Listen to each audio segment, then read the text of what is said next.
আজকে মেলায় গিয়ে আমার সাথে এরকম জিনিস হয়ে যাবে আমি তো ভাবতেও পারিনি। চলো গাইস পুরো শুরু থেকে বলি। তো আসসালামু আলাইকুম গাইস, আমি আলফাস। তো আজকে চলে গিয়েছিলাম পান্ডুয়া মেলাতে। আর মেলা মানেই তোমরা তো জানোই মেয়েদের জিনিস বেশি। এখানে গাইস দেখতে পাচ্ছ কত ভালো ভালো দুলগুলো, কত সুন্দর সুন্দর। তারপরে গাইস এখানে কত কাপ দেখতে পাচ্ছ। দেন চলে এসেছিলাম ক্লিপের দোকানে। আর কত ভালো ভালো ক্লিপ দেখতেই পাচ্ছ। আর গাইস এগুলোর নাম আমি জানি না, তাই বলতে পারছি না। তোমরা যদি জানো অবশ্যই কমেন্ট করবে। দেন চলে এসেছিলাম একটা চাবির রিংয়ের দোকানে। দেখতেই পাচ্ছ গাইস কত চাবি, কত সুন্দর সুন্দর চাবি রিংগুলো দেখতে পাচ্ছ গাইস। আর এখানে তোমাদের নামও লিখতে পারবে চাবি রিংয়ের ওপর। তারপর গাইস ওখানে দেখতে পাচ্ছ কত অ্যানিমে টাইপ চাবি রিংগুলো ছিল।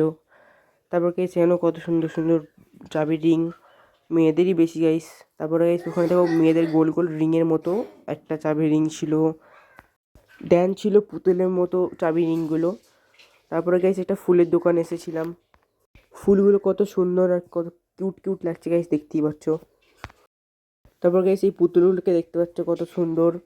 তারপরে গাইস এখানে ব্যাডমিন্টন ছিল, আর ছিল একটা বাচ্চাদের ক্রিকেট খেলার ব্যাট বল। তারপর আবার চলে এসেছিলাম ফুলের দোকানে রোজগুলোকে দেখতে। আর গাইস অনেক কালারেরই রোজ ছিল, দেখতেই পাচ্ছ। দেন এখানে চলে এসেছিলাম আর কত সুন্দর সুন্দর এই কানের দুলগুলো দেখতে পাচ্ছ।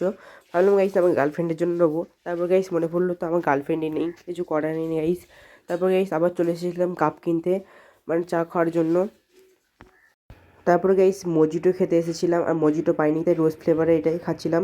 তারপর গাইস একটু আইসক্রিম খেলাম। আর এদিকে দেখতে পাচ্ছ নগরদোল্লা।